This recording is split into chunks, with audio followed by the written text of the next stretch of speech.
एक साहसी नाविक की कहानी। समुद्र के किनारे बसे एक छोटे से गांव में एक युवक रहता था जिसका नाम था विक्रम। उसकी पीढ़ियां नाविकों की रही थीं जो गर्व और साहस के साथ विशाल समुद्र की यात्रा करते थे। विक्रम का भी सपना था कि वह एक नाविक बने, लेकिन अपने पिता और दादा के विपरीत वह सिर्फ पहले से झांत रास्तों पर नहीं चलना चाहता था।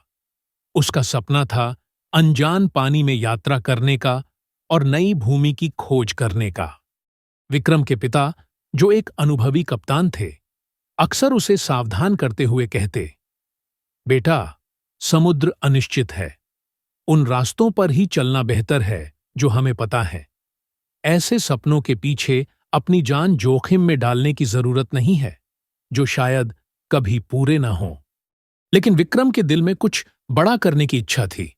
उसे पता था कि जोखिम उठाए बिना वह कभी अपनी पूरी क्षमता को हासिल नहीं कर पाएगा। उसे स्वामी विवेकानंद के शब्द याद थे, अपने जीवन में जोखिम उठाओ। यदि तुम जीतते हो तो नेतृत्व कर सकते हो, अगर हारते हो तो मार्गदर्शन कर सकते हो। ये शब्द उसके लिए प्रेरणा बन गए और उसे अपने डर से आगे बढ़ने के लिए प्रोत्साहित करते रहे। एक दिन गांव में खबर फैली कि दूर किसी अनजान द्वीप के बारे में पता चला है जहां आज तक कोई नाविक नहीं पहुंच पाया। कईयों ने कोशिश की थी, लेकिन खतरनाक पानी और भयंकर तूफान ने उन्हें वहां पहुंचने से रोक दिया। कहा जाता था कि उस द्वीप पर अनकही दौलत छिपे हैं। विक्रम के लिए यह वही अवसर था जिसका वह इंतजार कर रहा था। उसने साहसी नाविकों की एक छोटी सी टीम इकट्ठी की और उस रहस्यमय द्वीप की खोज में निकल पड़ा। उसके परिवार ने उसे रोकने की कोशिश की। उन्होंने पूछा, तुम क्यों इतनी अनिश्चित चीज के लिए अपनी जान जोखिम में डाल रहे हो? विक्रम ने कहा, अगर मैं जीतूंगा तो दूसरों को नए क्षितिज दिखा सकूंगा, और अगर मैं असफल हो जाऊं तो मैं लौटकर सबके लिए सबक छोड़ जाऊंगा। यात्रा लंबी और खतरनाक थी। तूफान, ऊंची लहरें और तपती धूप के कारण कई मुश्किलें आईं। कई बार नाविकों ने विक्रम से वापस लौटने का आग्रह किया। उन्होंने कहा, हमें शायद यह द्वीप कभी न मिले, हमें सुरक्षित लौट जाना चाहिए। लेकिन विक्रम ने हार मानने से इनकार कर दिया। हम यहां तक हार मानने के लिए नहीं आए हैं। हम इसीलिए जोखिम उठाते हैं क्योंकि हमें विश्वास है कि आगे कुछ बड़ा है।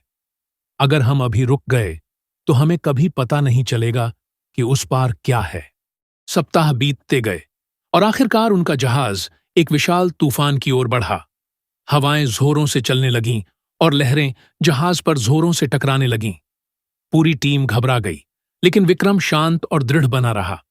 उसने अपने हाथों से जहाज को दिशा दी और उसे तूफान से सुरक्षित बाहर निकाला। उसने सोचा, यह आखिरी परीक्षा है। अगर हम इसे पार कर गए तो द्वीप जरूर मिलेगा। और सचमुच, जब तूफान थमा, बादल हटी, तो दूर से उन्होंने द्वीप देखा।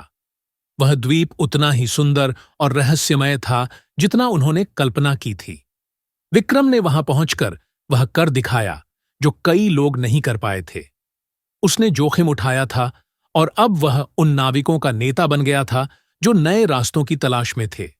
जब विक्रम अपने घर लौटा तो उसे एक नायक के रूप में सम्मानित किया गया। उसके साहस और दृढ़ संकल्प ने गांव के अनगिनत लोगों को प्रेरित किया कि वे अपने सपनों का पीछा करें, चाहे वे कितने भी जोखिम भरे और कठिन क्यों न लगें।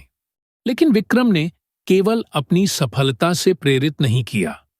उसने उन गलतियों की कहानियां भी साझा कीं जो उसने यात्रा में की थीं। गलत मोड़, गलत अनुमान और कठिनाइयां। उसने कहा, मैं जीता हूं इसलिए मैं नेतृत्व कर सकता हूं, लेकिन अगर मैं हार जाता तो मैं तुम्हें रास्ता दिखा सकता था। विक्रम की यात्रा यह याद दिलाने वाली बन गई कि जीवन अनिश्चितताओं से भरा है और जोखिम सफलता का अनिवार्य हिस्सा है। चाहे आप जीतें या हारें, जोखिम उठाने से आपको आगे बढ़ने का मौका मिलता है और किसी भी स्थिति में आप जो अनुभव प्राप्त करते हैं उससे दूसरों का मार्गदर्शन कर सकते हैं।